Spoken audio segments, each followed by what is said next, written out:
లోకాభిరామం శ్రీరామం భూయో భూయో నమామ్యహం. రామాయ రామభద్రాయ రామచంద్రాయ వేదసే రఘునాథాయ నాథాయ సీతాయాః పతయే నమః. వాగర్ధావివ సంపృప్తౌ వాగర్ధ ప్రతిపత్తయే జగతః పితరౌ వందే పార్వతీ పరమేశ్వరౌ.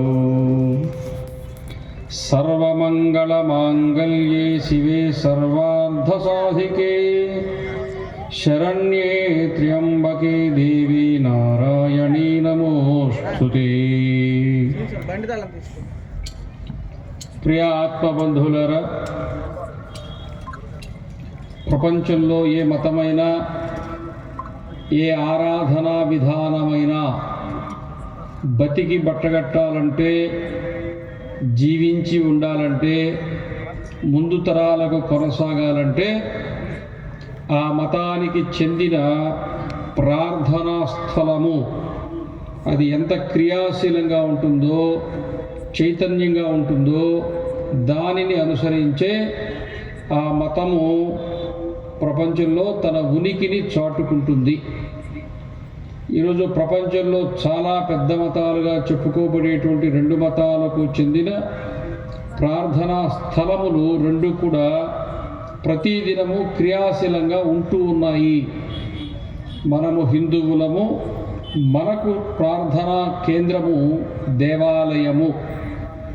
దేవాలయం క్రియాశీలంగా ఉంటే, దేవాలయం ప్రతి నిత్యము ధూపదీప నైవేద్యాలతో జరుగుతూ ఉంటే, ప్రతి దేవాలయము భక్తులతో భక్త సందోహముతో కిటకిటలాడుతూ ఉంటే, అప్పుడు హిందూ ధర్మము 10 కాలాల పాటు పరిడవిల్లేటువంటి వాతావరణ నిర్మాణం అవుతుంది.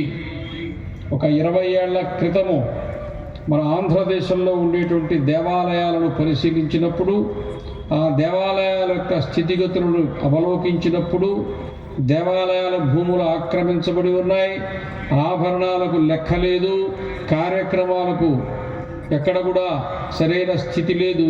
అదేవిధంగా అనేక దేవాలయాలకు అర్చకులు లేరు.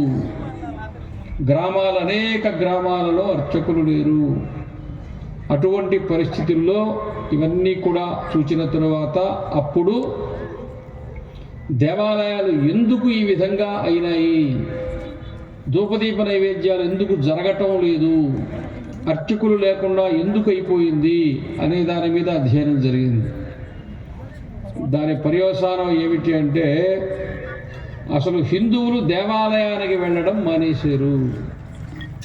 అవసరం ఉంటే, గుర్తు వస్తే, మొక్కుకుంటే, ఇబ్బంది అయితే, కష్టమైతే, పండగ అయితే, ఉత్సవం అయితే సందర్భానుసారంగా దేవాలయానికి వెళ్ళడం తప్ప నిత్య జీవితంలో దేవాలయానికి వెళ్ళేటువంటి అలవాటు తప్పింది. ఎప్పుడైతే సమాజము దేవాలయానికి అలవాటు తప్పిందో అప్పుడు హిందూ ధర్మము, సంస్కృతి, సాంప్రదాయము ఒక్కొక్కటి కదలడం ప్రారంభమైంది.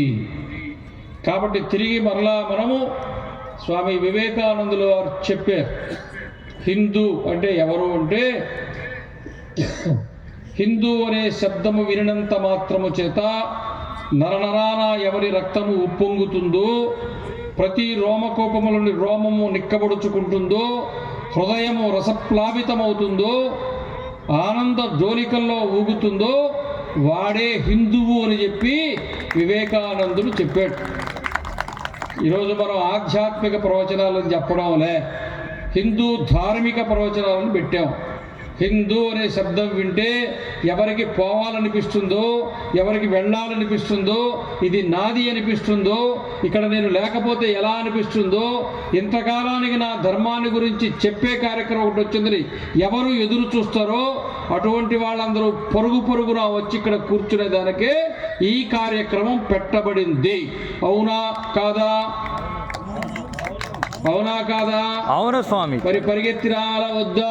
రావాలి. ఉరికి రావాలా వద్దా? రావాలి. కదిలి రావాలా వద్దా? రావాలి. కట్ట కట్టుకొని రావాలా వద్దా? రావాలి. మగవాళ్ళు రావాలా వద్దా? రావాలి. ఆడవాళ్ళు రావాలా వద్దా? రావాలి. 18 సంవత్సరాల వయసులో గుర్రమెక్కి కత్తిబట్టి మేరీ భూమి నహీ దూంగి అని బ్రిటిష్ వాళ్ళను గజగజలాడించిన ఝాన్సీ లక్ష్మీబాయిని గుర్తు చేసుకోవడానికి ఇక్కడికి రావాలా వద్దా? రావాలి.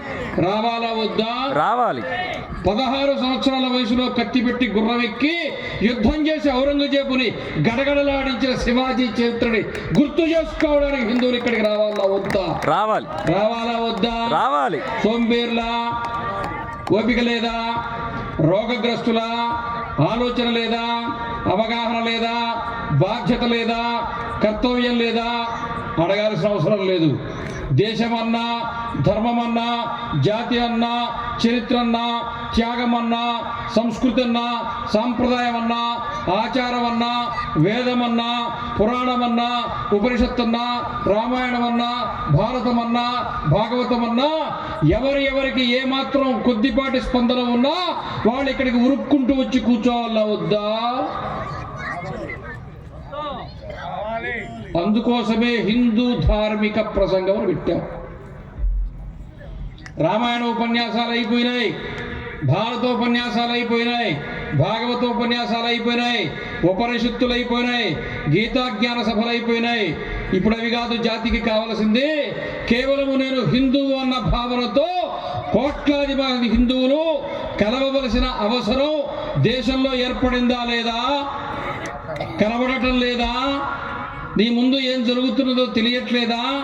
నీ జాతిని కూకటి వేళ్లతో పెకలించి వేస్తామని ప్రతిజ్ఞమూని రోజు పనిచేసేటువంటి దేశద్రోహుల, ధర్మద్రోహుల కార్యకలాపాలని కంటి ఎదురుగా కనబడుతున్నదా లేదా?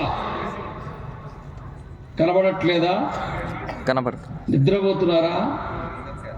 తెలుసుకోవట్లేదా? లేదా తెలిసినా తెలియనట్టుగా నటిస్తున్నారా? దాన్ని చెప్పడం కొరకే, గుచ్చడం కొరకే, గీరడం కొరకే వీపు మీద చరిచి ఒక దెబ్బ కొట్టి లేపి నిలబెట్టడానికి హిందుత్వం పేరుతో ఇలాంటి కార్యక్రమాలు గ్రామాన జరగాలని మా పోటీ ధర్మాచార్యులు తిరుగుతూ ఉన్నారు. తిరగొద్దా? రావద్దా? చెప్పొద్దా? వినొద్దా? నిలబడొద్దా? ప్రచారం చేయొద్దా? ధర్మరక్షణ చెయ్యాలా వద్దా? అందుకు ఈ కార్యక్రమం జరుగుతుంది. ఈరోజు దేవాలయాన్ని గురించి మీ ముందు ప్రస్తావన చేద్దాం అనుకుంటున్నాను. దేవాలయం, మనం హిందువులం. ఈ లోకంలో ఎన్ని మతాలైనా ఉండవచ్చు కాక, ఎన్ని ఆరాధనా పద్ధతులు ఉండవచ్చు కాక, ఎదురుగా ప్రాణముతో ఉండే దేవుడిని ప్రతిష్ఠించుకుని, సజీవంగా ఉండే దేవుడిని ఎదురుగా ఉంచుకుని పూజించుకునేటువంటి ఏకైక మతము హిందూ మతము ఒక్కటే. తెలుసా? తెలీదా?